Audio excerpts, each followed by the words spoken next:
Joanna, on va continuer notre dégustation, notre atelier dégustation vin et fromage avec 2 fromages à l'opposé l'un de l'autre. Là, on se trouve dans le centre de la France, je dirais à l'est de Paris, avec un fromage qui est hyper connu, c'est le Brillat-Savarin. Brillat-Savarin, il est très connu, malheureusement, il est souvent fabriqué avec du lait thermisé ou pasteurisé. Et pour moi, ça n'a pas d'importance. Je trouve que c'est pas grand-chose d'un Brillat-Savarin thermisé. Quand on parle d'un Brillat-Savarin au lait cru, c'est un fromage dans lequel on a rajouté encore de la crème, fromage triple crème qu'on appelle, avec le champignon du Pénicillium camemberti. Ben, un fromage qui prend du goût. Et plus je l'affine longtemps, quand il arrive en cave chez moi, on le voit plus maintenant parce qu'il est à maturité, on voit peut-être dessous, il est un peu jaune.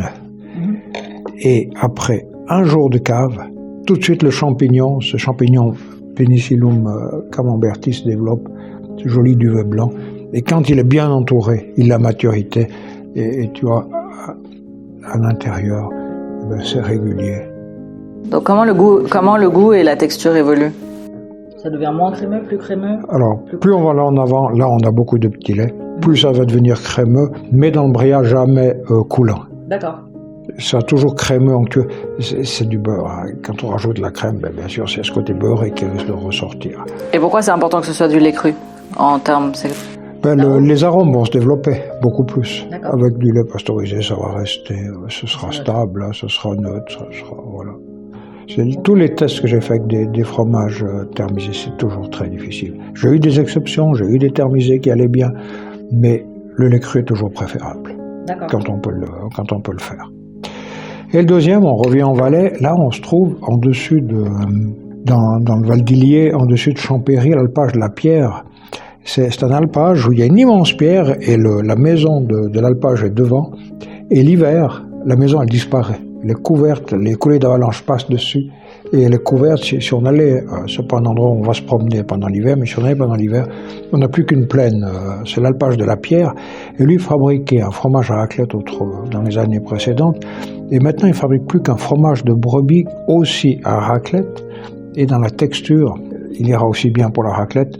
Et ce qu'on trouve souvent dans un fromage comme ça, le fromage de la Pierre et les fromages de brebis, on devrait retrouver un petit goût de noix ou de noisette qui va ressortir. J'espère qu'on l'aura aussi avec ce fromage. D'accord. Donc fromage de la Pierre du Val d'Illier. Voilà, ces 2 fromages présentés. Vous pouvez mettre sur pause, profiter de déguster ces 2 fromages, accompagné d'un peu de pain entre deux si vous voulez neutraliser les goûts, et bonne dégustation. N'oubliez pas de remplir votre note chaque fois que vous dégustez un fromage pour donner votre appréciation.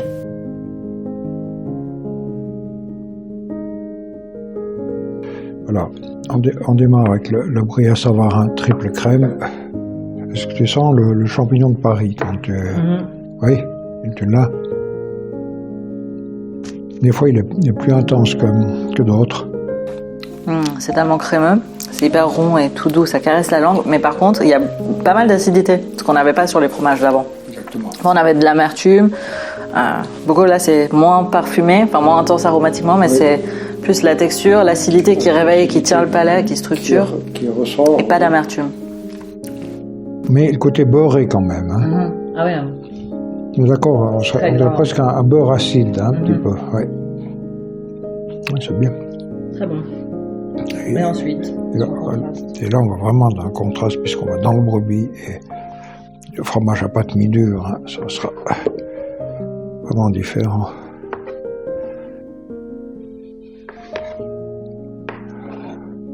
Merci. Toujours peur aussi un peu. Brebis et chèvre, c'est pas trop mon truc, mais là, ça sent pas du tout fort, ça sent pas du tout ce côté... La texture est amusante. Je m'attendais à un fromage très crémeux, mais... ça a un côté très très noisette, comme ça. C'est pas du tout fort. Mais par contre, il y a une belle amertume en fin de bouche. Mais c'est vraiment une amertume hyper positive. Qui réveille et qui allonge... Enfin, qui fait qu'il y a beaucoup plus de longueur en bouche. Mais tout en étant délicat. Et en final, c'est pas du tout des fromages forts comme ceux qu'on a eu avant dans la première série. Tu as vu comme l'intensité, le cheminement de l'intensité au nez, c'est léger, rentre en bouche, c'est léger, puis plus les secondes passent, plus l'intensité augmente, et puis au moment, après tu avales, ça reste en bouche. Ouais, très très très longtemps. J'ai toujours là. Fou, hein. Sans que ce soit fort. Hein. On parle non, pas justement, mais c'est assez incroyable parce que cette amertume, elle n'est pas du tout agressive. Elle est vraiment là, elle tient le goût finalement. Et c'est hyper positif, c'est hyper plaisant. Est-ce qu'on a fait le bon choix en prenant un Johannisberg que tu vas me présenter? On va voir. Donc là, clairement, les deux éléments clés, c'était l'acidité ici et l'amertume ici. Donc on va voir ce que ça donne. Donc maintenant, on a ce Johannisberg qui est 2020, donc qui a quand même eu un tout petit peu de bouteille et qui vient de Chamoson, de la cave Ardeva. Donc si on le sent, qu'est-ce que ça sent?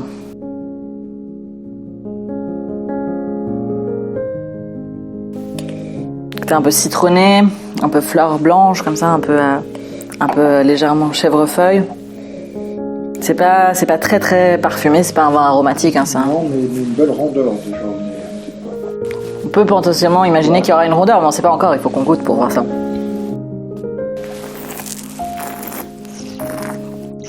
Effectivement, en bouche, il y a beaucoup de rondeur. C'est très rond, ça prend de la place, il y a un certain volume, il y a quand même pas mal de corps. Mais c'est assez intéressant parce qu'il y a quand même une belle acidité. On sent ça tire un petit peu ici, ça fait saliver, mais il y a tellement de rondeur et de gras que l'acidité elle est comme emballée. Elle est vraiment intégrée dans le corps du vin. Donc ça va être c'est chouette parce qu'on avait c'était quand même intense ces fromages, même si c'était pas fort comme avant. Donc il fallait quand même quelque chose qui ait suffisamment de matière. Et là, le fait qu'il y ait cette belle acidité très intégrée, ça me plaît bien. C'est amusant parce que tu vois quand je le sens.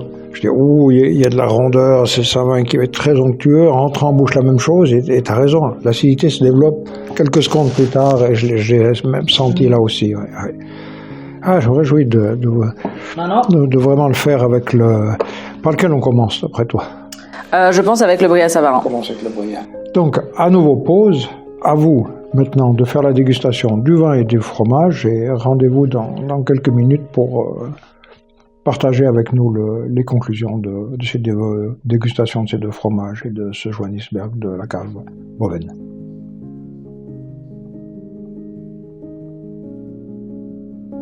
Rigolo, hein? Comme si l'acidité du vin et l'acidité du fromage, elles s'étaient annulées. Pourtant, il y a de l'acidité là, on dirait que ça devrait être encore plus acide, non? Oui. Et ça s'annule. Donc le fromage a l'air moins acide, le vin a l'air moins acide. Assez impressionnant. Et du coup, il est plus crémeux, plus velouté. Par contre, ce qui est assez le côté qui est très chouette, mais particulier, c'est qu'avant c'était quand même fruité, on avait ce côté citronné, et là ça a disparu, on a plus ce côté minéral comme ça, presque un peu pierre à fusil, pierre mouillée qui ressort, et on a plus, ça a fait disparaître, ça a comme gommé le côté fruité. Mais j'ai du velours dans la bouche, oui. Alors que quand on a dégusté séparément, je l'avais ni dans le vin puisqu'il y avait cette acidité qui ressortait, et ni dans le fromage. Bah là, comme en fait on a gommé ça a comme fait cet effet de gommer l'acidité du fromage et gommer l'acidité du vin, le fromage a l'air encore plus crémeux et le vin a l'air aussi encore plus rond. Donc assez fantastique les deux ensemble. C'est vraiment un phénomène intéressant hein, quand on goûte séparément et puis qu'après quand on mélange, d'un coup on a des surprises. Et les petites règles comme ça auxquelles on ne penserait pas que finalement de l'acidité dans ce qu'on déguste et de l'acidité dans le vin diminue la perception d'acidité. Plus égale pas plus. Quoi. Ouais, c'est ça. Exactement. Et avec le brebis de la pierre... Là, ça va être aussi intéressant parce qu'on a de l'amertume dans ce Johannisberg. C'est vraiment aussi un des marqueurs typiques de ce cépage. On a cette amertume en fin de bouche. Mais de nouveau, comme c'était très rond, elle était bien intégrée et on avait de l'amertume dans le fromage. Donc, qu'est-ce que ça va donner ensemble? Ah, de nouveau, plus amertume.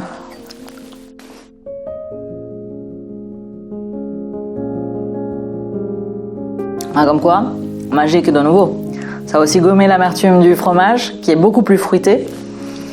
Et l'acidité du vin a aussi diminué. C'est bluffant. Donc, on a équilibré un petit peu. Il est tout en finesse, hein. De toute façon, ce brebis de la pierre. Mais c'est beaucoup plus régulier à la dégustation quand on met les deux. Ouais. Par contre, on a aussi le même effet qu'on avait avant, avec aussi ce côté moins fruité, plus ce côté minéral, plus crayeux comme ça qui ressort. Mais c'est très bon. Du coup, c'est vraiment rigolo, ça fait comme si on avait un vin complètement différent. Ça, c'est des accords qui fonctionnent très très bien. Donc là, on a bien réussi notre affaire. Là, ouais. Bel accord, hein, je trouve. Ouais, magnifique. D'accord, on va au-delà du mariage, où ils s'accordent bien, non. Il y a une vraie évolution des produits. Il y a une mise en valeur de tous les produits en les mélangeant, et c'est... Ouais, absolument. Mission accomplie, bravo.